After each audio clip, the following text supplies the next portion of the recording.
Do you ever take a look at the laws that we're living under today and wonder, how did we get here? How did all these crazy policies get passed?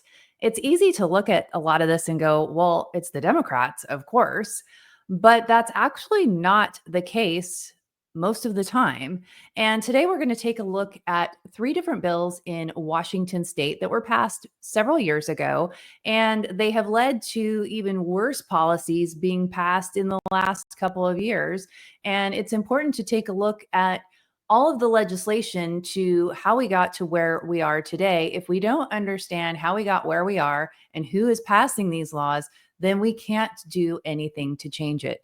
So let's go down the rabbit hole for a few minutes today. Hey there, I'm Julie Barrett. I'm the founder of Conservative Ladies of America and Conservative Ladies of Washington. And today we're going to go down the rabbit hole and talk about a few different bills in Washington state that were passed several years ago that you have probably never even heard about. And I'm going to show you how I got started going down this, what I call the rabbit hole on legislation. Back in 2021, in March of 2021, our family came head on with Washington state's anti-parent laws. And I'm going to link an article that Abigail Schreier wrote about our situation. It's a very comprehensive article that explains a lot of what we were up against in that spring of 2021. It was during that crisis that I became connected to then state representative Brad Clipper, who was a representative from the 8th legislative district in Kennewick, Washington. And he offered his help to me. And we became friends during this whole process. And he is the one that really got me acquainted with legislation, showed me the need for citizen activists in the legislative process. And it's why ultimately Conservative Ladies is now solely focused on impacting state and federal legislation, not just in Washington, but in other states as well. So when I first started going down the rabbit hole back in 2021, I wanted to know who made the law that did not allow me to take care of my 14-year-old daughter who was having a mental health crisis. Who was it that made the laws that basically left me out of that process altogether? And that really just has, ever since then, I've been kind of passionate about finding out who made these laws. And as it turns out, legislation is like a web. That's the best way I can describe it. There's no single standalone bill. They're all interconnected and they build on top of each other. And usually there's no one standalone bill that you can find to explain the bad problem that you're running into. Usually it's a combination of different bills and things that have been created over time, incrementally over time. So a couple days ago, on December 27th, the Washington State Democrats put out an article about the work that they are doing to be a voice for LGBTQ people, given the growing concerns in our nation, especially, with Trump being president. So they listed about a dozen different bills and policies that they have enacted in support of LGBTQ people. And so I started looking through their list and recognized a number of the bills, but many of these bills are from prior to COVID. And COVID is really when a lot of people started waking up and paying attention to what decisions were being made in our government, what kind of laws were being made that would allow our government to shut down our entire country, shut down our schools and our businesses and our churches, and force us to wear masks and get jabs and all of that. So I wanted to take a look at some of the bills that people might not be so familiar with. There's a long list. I'm actually going to go through them all, but I'm going to break them up into a few separate videos because otherwise it'll be too long for one video and you won't hang around. So today we're going to talk about the first three bills on the list. So first bill is Senate Bill 5722. This is a bill that banned conversion therapy. This bill was passed in 2018. And I actually knew about it when it happened because my children were seeing a therapist, a Christian therapist in Western Washington, and one of the few Christian therapists that you could still find in Western Washington. And she actually told me about this bill that had passed that would not allow her to challenge a child who was confused about their gender. And if you know about the education system in Washington state, you know that they're all in on this gender confusion stuff with the kids. So what Senate Bill 5722 did was it created an unprofessional conduct for a licensed healthcare provider performing what they're calling conversion therapy for a child under the age of 18.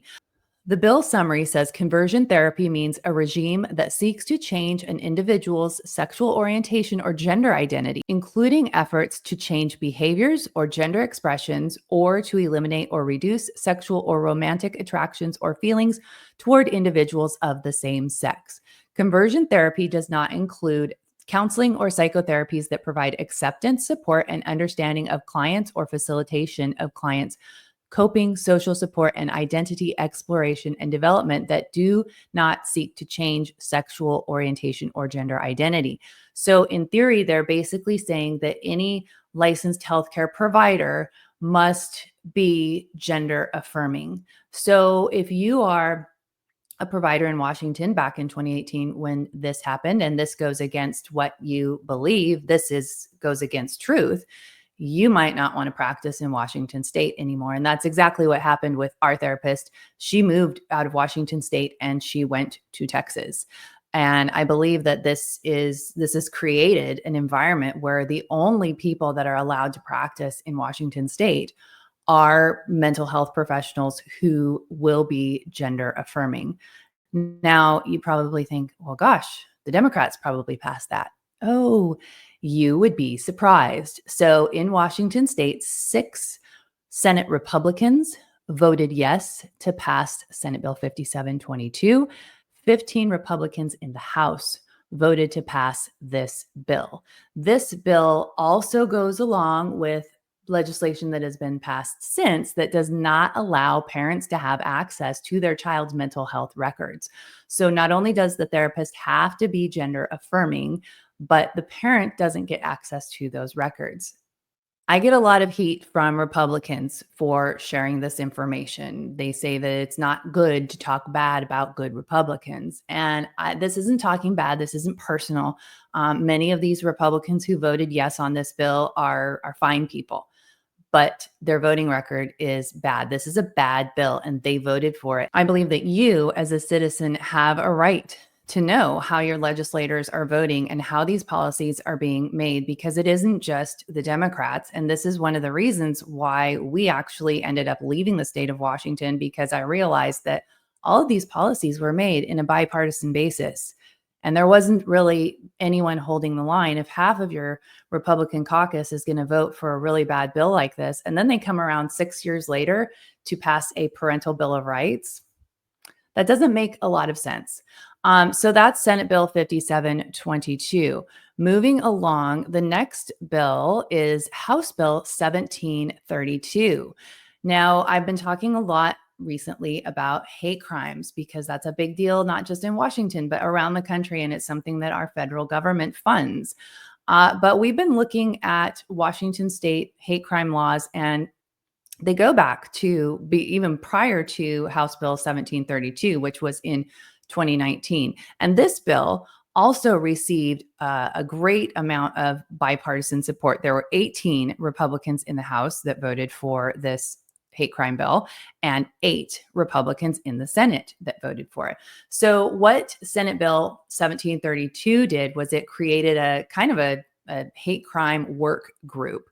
So this work group that was created in 2019 was to come together. There would be 4 legislators, 2 Republican, 2 Democrat, 1 from the House, 1 from the Senate on each of each political party. And this committee would come together. There would be 6 members appointed by the governor representing different groups.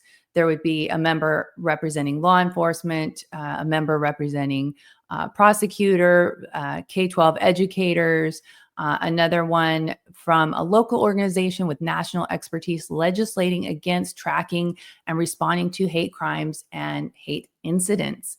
Now, this group was supposed to come up with a report in July of 2020 that they would present to the legislature with their recommendations. And among their many recommendations was more DEI, more SEL, and restorative justice training for K-12 educators. They also thought that elected officials should have to take hate crimes training. This whole bill was the precursor for Senate Bill 5427, which a lot of people are familiar with, the hate crimes hotline, which was passed this year in 2024. And the pilot of that hate crime hotline will begin in, I believe it's July 1st of 2025, and then it will go statewide in January of 2027.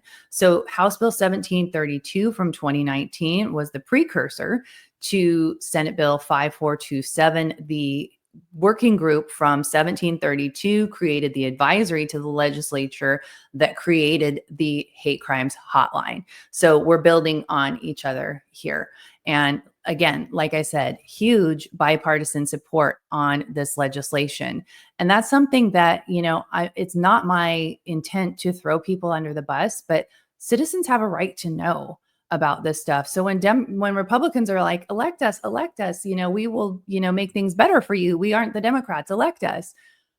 I think we need to be asking them, why are you part of creating the bad policies that we're living under today? And if we elect you, what are you going to do differently?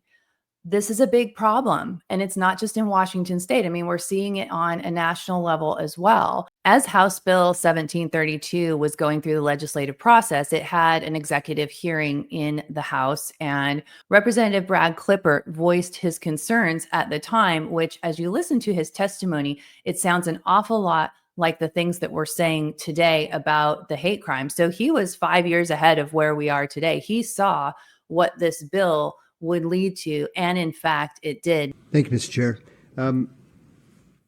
Many parts of this bill I totally and completely support. I certainly don't espouse hatred in any way, shape, or form. However, when we read these bills, it's all about the language. And when I read through this bill and now the proposed sub to declare Washington state a hate-free zone is very concerning to me.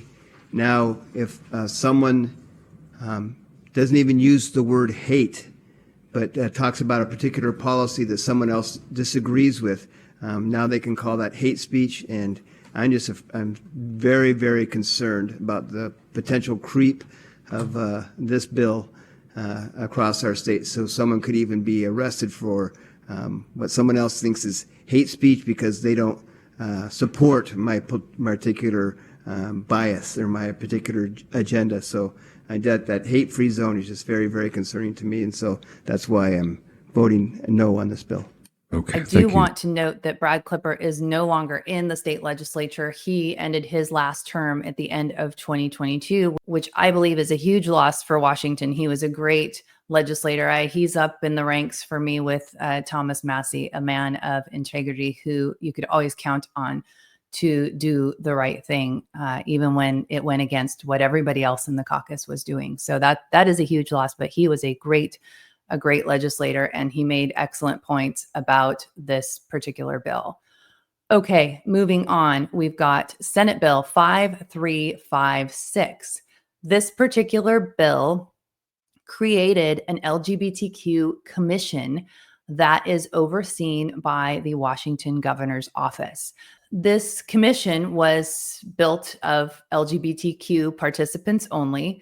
The commission would submit a biennial report to the legislature and the governor detailing the commission's activities.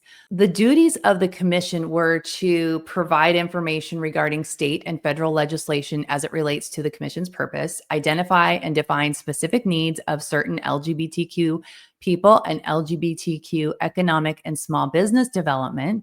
They would consult with agencies regarding the effect of agency policies, rules, and practices on the unique problems of LGBTQ people. They would provide resources and referral information to agencies and the public, consult with nonprofit organizations, hold public hearings to gather input on issues related to the unique problems and needs of LGBTQ people, advocate for the removal of barriers for LGBTQ people, and review best practices for discrimination and sexual harassment policies and training. On the commission is a person named Toby Hill Meyer. Toby is a self-described queer, trans, multiracial, sex-positive activist, writer, and horn maker on this commission. This commission is one that has been instrumental in pro LGBTQ policies that have been implemented into Washington State's K-12 education system.